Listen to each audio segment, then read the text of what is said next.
அதிமுக காணா போதா, கம்யூனிஸ்ட் கட்சி காணா போதான்றதை தேர்தல் முடிவு வந்து வெளிப்படுத்தும்.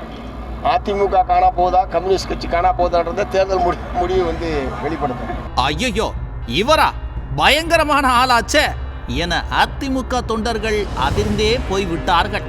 தேர்தல் நேரத்தில் திமுகவிடம் வாங்க வேண்டியதை வாங்கிக் கொண்டு மக்கள் பிரச்சனை குறித்து வாய் திறக்காமல் மாநிலத்திற்கு தகுந்தார் போல மகுடி வாசிக்கும் தோழர்கள் மாபெரும் மக்கள் இயக்கமான அண்ணா திமுகவிற்கு சவால் விடுகிறார்கள். தமிழக தேர்தல் வரலாற்றில் காணாமல் போன கம்யூனிஸ்டுகள் குறித்து அக்கறையோடுதான் புரட்சி தமிழர் பேசினார்.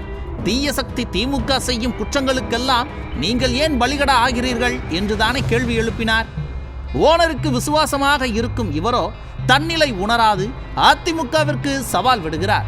சரி, காணாமல் போன கம்யூனிஸ்டுகளுக்கு நீங்கள் காணாமல் போய்விட்டீர்கள் என்று உணர்த்த வேண்டிய நேரம் வந்துவிட்டது. 2011ஆம் ஆண்டு புரட்சி தலைவி அம்மா தலைமையிலான கூட்டணியில் இடம்பெற்று போட்டியிட்ட மார்க்சிஸ்ட் கம்யூனிஸ்ட் கட்சி 10 சட்டமன்ற உறுப்பினர்களை பெற்றது. அப்போது அவர்களின் வாக்கு சதவிகிதம் 2.4% இருந்தது. அதே மார்க்சிஸ்ட் கம்யூனிஸ்ட் கட்சி தீய சக்தியான திமுகவுடன் சேர்ந்து 2021 தேர்தலை சந்தித்தது. ஸ்டாலினின் ஆகப்பெரும் ஆளுமைக்கு முட்டு கொடுத்து 2 சட்டமன்ற உறுப்பினர்களை மட்டுமே வெற்றி பெற்றனர். வாக்கு சதவிகிதம் என்ன தெரியுமா? 0.85%. 1% கூட வாக்குகளை எட்ட முடியவில்லை. இந்த 2 தேர்தல் முடிவுகளே போதுமானது. திமுகவிடம் சேர்பவர்களுக்கும் அதிமுக பின்பு அணிவகுப்பவர்களுக்கும் மக்கள் எப்படி ஆதரவு கொடுப்பார்கள் என்பதை உணர்வதற்கு. புரட்சி தமிழர் எழுப்பிய கேள்விகளுக்கு பதில் சொல்ல முடியாத சண்முகம் ஓனர் மீது இருக்கும் விசுவாசத்தில் அதிமுக மீது பாய்கிறார்.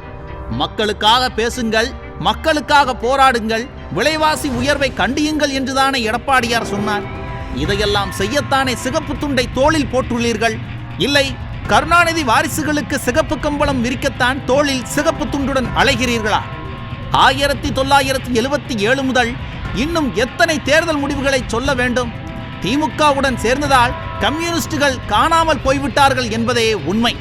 அதை உணர மறுத்தால் 2026இல் தமிழக மக்கள் மீண்டும் அதை உணர்த்துவார்கள்.